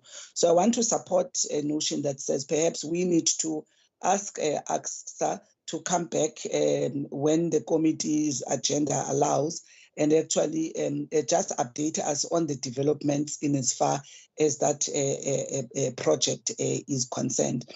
And perhaps in that light, Chair, understanding that here we're dealing with matters that are in national competence, but even so, we are making the questions and inquiries from an economic point of view. One just wonders whether shouldn't we, out of courtesy, also invite our own Provincial Department of Transport, as these issues have got some kind of a relationship, especially in understanding our own transport services and transport supply and demand in our province, both locally and internationally. I'm just throwing that out there as something that we can consider so that we are more aligned in as far as our engagements are concerned.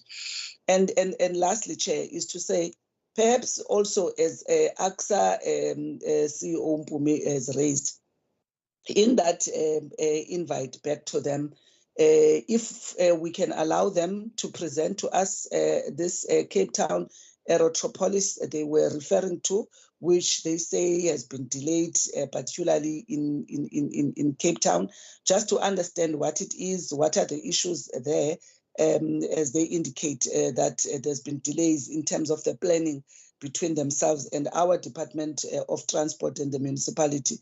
So perhaps that could be also something that we can engage, which once again would include, will need a joint engagement with our provincial department colleagues. Thank you, Chair. Thank you very much. Member America. Thank you, Chair. Chair, my sort of interpretation of the responses provided by AXA, it's stated unequivocally that the reason why these capital projects are on hold is because of financial reasons, nothing else. And we know that airports around the world and have been impacted negatively on the sort of airline industry and ancillary sort of services that support that industry. So as far as the Swartklip development is concerned, it was clearly stated that that project is also on hold. So perhaps I don't think that we need a presentation on the Swartklip development, because we know it was stated clearly it's on hold. What we could possibly ask is that whether there is an ongoing participation process going on with regard to that development, and if not, who are these characters that parade as representatives of AXA in terms of soliciting sort of input from the communities. That's on the one hand. And on the second part is that what Honourable Mvimbi was saying is that my personal view is that I don't need we don't need to invite Delta to get the first-hand sort of information from them as to why the need for them to provide the service to Cape Town or to South Africa in particular. It was again stated clearly by the Department of Transport that licenses were issued to Delta on a co-delimitation sort of and triangular agreement. So that is not in dispute. And perhaps and also what Access presentation was clearly stated that United Airlines has been provided a similar license and are operating to our airports, be it Johannesburg or Tambo, and perhaps I don't know to what extent Cape Town is part of that. And in that regard, Chair, and perhaps we need to then invite the Minister after his engagement with the National Department to provide us an opportunity to explain to us all the concerns raised by Honourable Wimby in terms of air access and whatever else, and whoever else needs to be invited. But I don't think that we need to invite specific airlines to come to us and justify and provide cogent reasons as to why we need to support them or not to support them. And perhaps we should take the route of engaging the Minister after his meeting with the Department of Public Transport. And then lastly, in terms of the Aerotropolis development, and perhaps that is something that we can pursue and to get a broader sense of the development. And I would support Honourable Nkondlo in terms of, for us as new members, we're not familiar with previous engagement the committee had with that development, and perhaps it's a good presentation for us. In the long run, what is envisaged with the expansion of this development and what economic benefits it may have for the Western Cape and for Cape Town in particular. And then very lastly, Chair, I have this habit of saying lastly, and then I have another sort of last point, is that, of course, the AXA should have indicated that it will provide us with that statistics for Cape Town and George, and certainly I would be welcoming that. Thank you, Chair. Thank you very much. Member Mackenzie, is that a legacy hand or No. This is a new hand.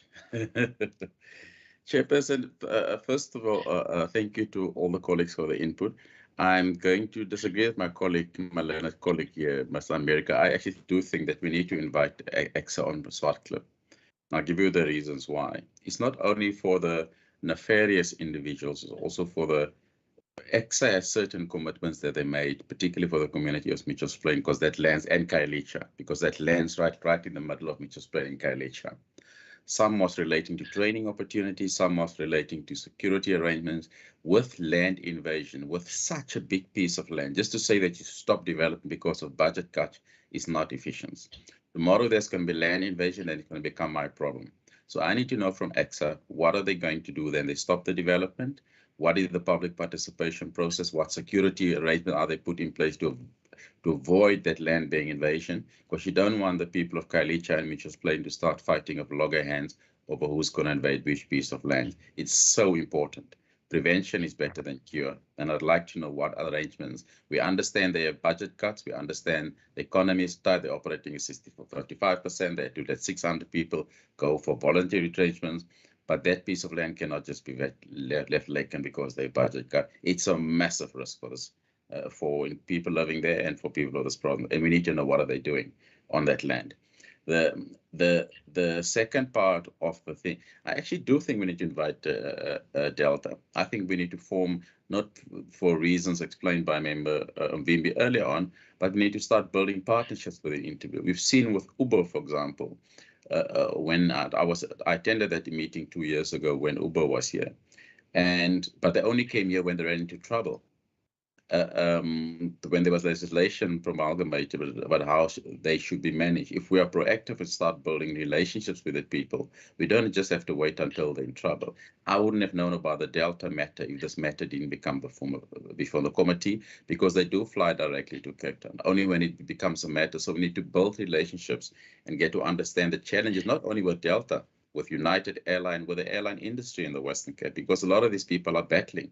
And a lot of these problems only becomes a problem when people start phoning us, when it becomes a problem. So I do believe we need to start building relations with these people before it becomes a problem. Somebody with Lyft, and I don't know what happened to the taxi airline that was started by the taxi industry. It just disappeared off the scene. I don't, you know, when people phone you to say, listen, I have a problem, I can't park at AXA because the Uber drivers I mean, I had an experience, I'm not sure if any of the members had an experience, when you land at AXA, you come out, there's people standing with a sign that says Uber drivers, but they are not Uber drivers. If my daughter or any of you or woman gets in one of those taxis and something terribly happened to you, then people are going to ask, but what did you do about it? So we don't need to wait for those things to happen, because they are not Uber drivers, but they're standing with signs that say they're Uber drivers. So we need to know from Cape Town, what are they doing about those issues? What are they doing about the congestion where the Uber drivers park, that people have to walk around, look for the Uber drivers, because all the polos look the same. Some of them are all white. So these are massive risks that we need to start addressing before someone get raped or mugged when they get picked up at the airport. So we need to be proactive with these things, and I do things that even if we conduct a site visit to the airport, the chairperson, and to the Swart Clip land, so we deal with these matters before they become a problem. Thank you very much, members. And I know all of you read all of your emails all the time. So you will know that on the 18th of March, you received an email from our procedural officer with the draft committee program. And on that document, our next engagement was an oversight visit to Cape Town International Airport. So my proposal then is that we invite the Wesgro Air Access team to brief us.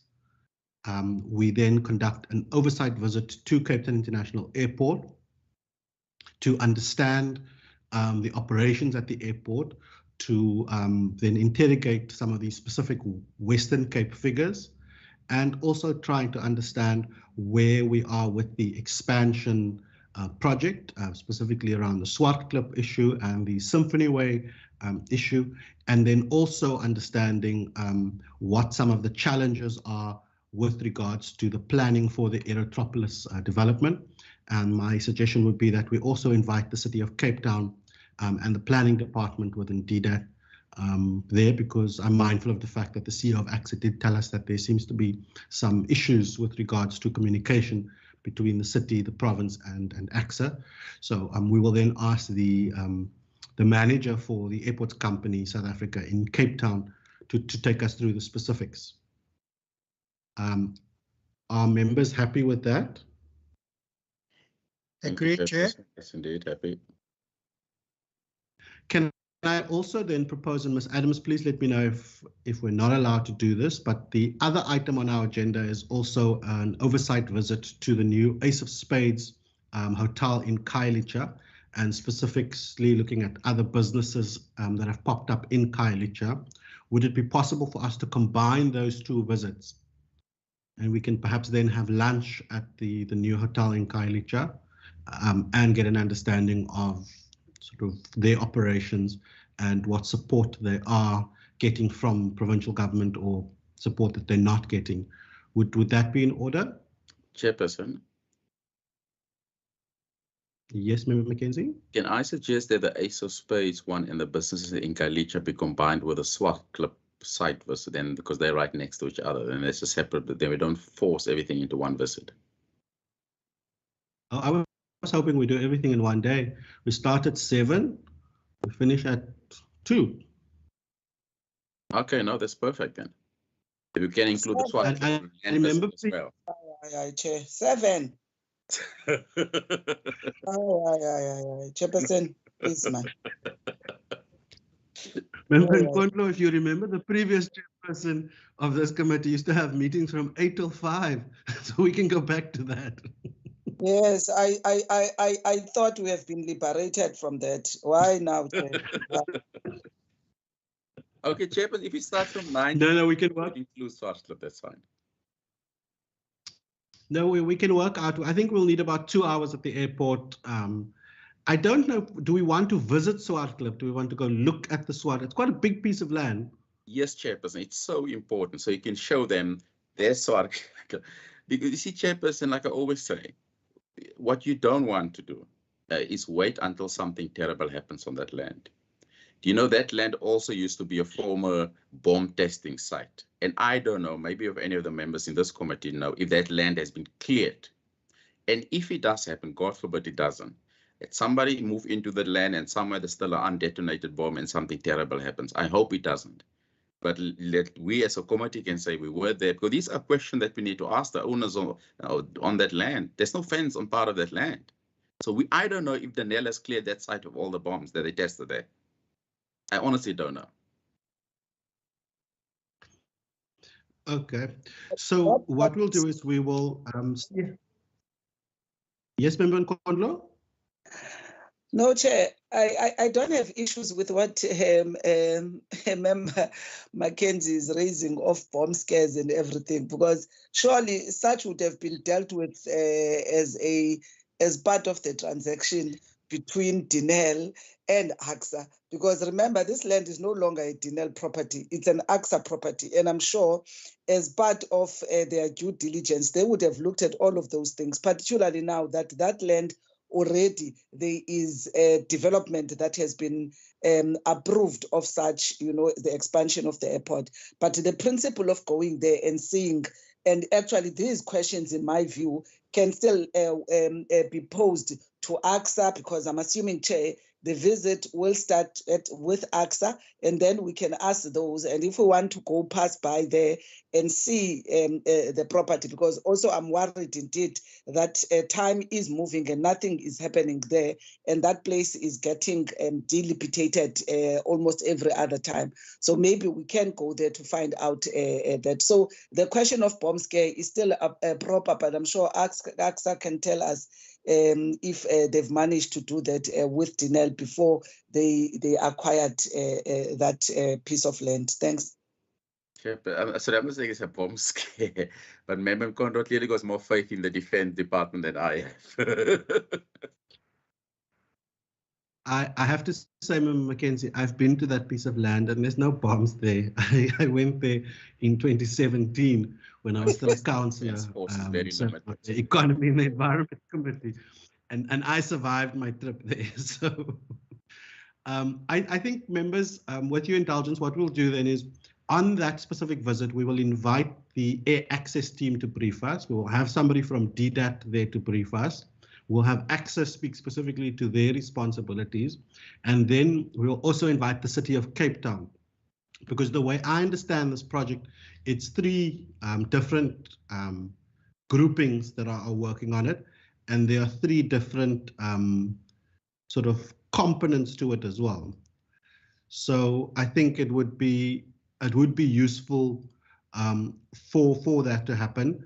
I know that there's quite a lot of work that is being done in terms of sort of the planning process, but there's also, I think, things that are happening behind the scenes. I had an informal conversation with the manager for AXA, and he was telling me that sort of things are on hold, but there's still ongoing processes, because it's not just AXA that's involved. It's also the Western Cape provincial government, as well as the City of Cape Town.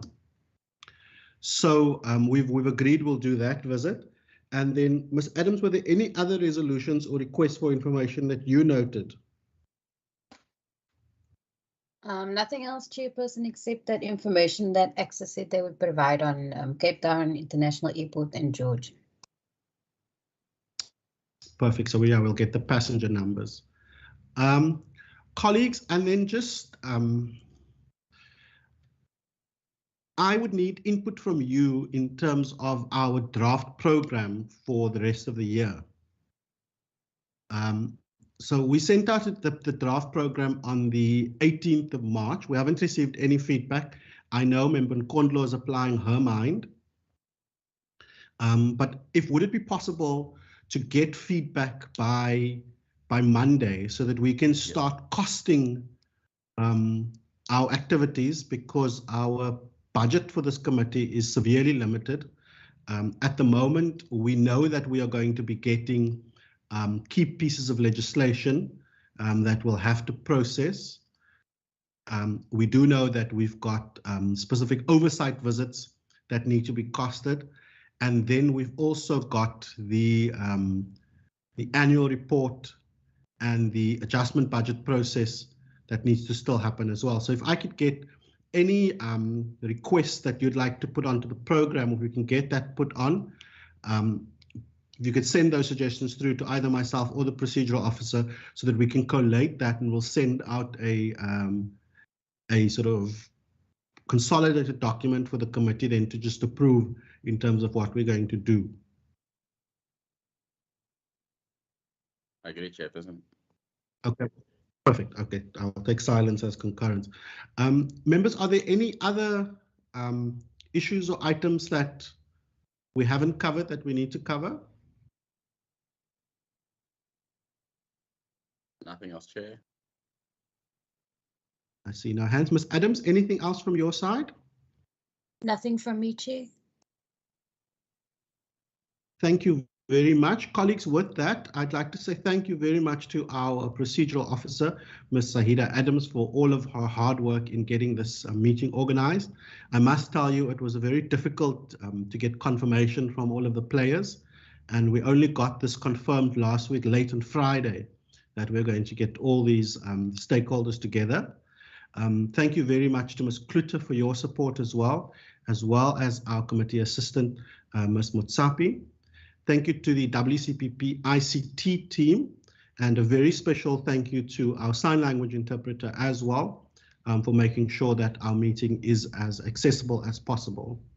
With that, the meeting is adjourned. I'm sure I will see you all tomorrow, because you all would have received an invitation to Westgro's activity happening tomorrow. Nope. Sorry, Chair, I will not be able to attend. Thank you, Chair. Okay, I will see you all in that. Bye. Thank you. Thank you, everybody. Bye-bye.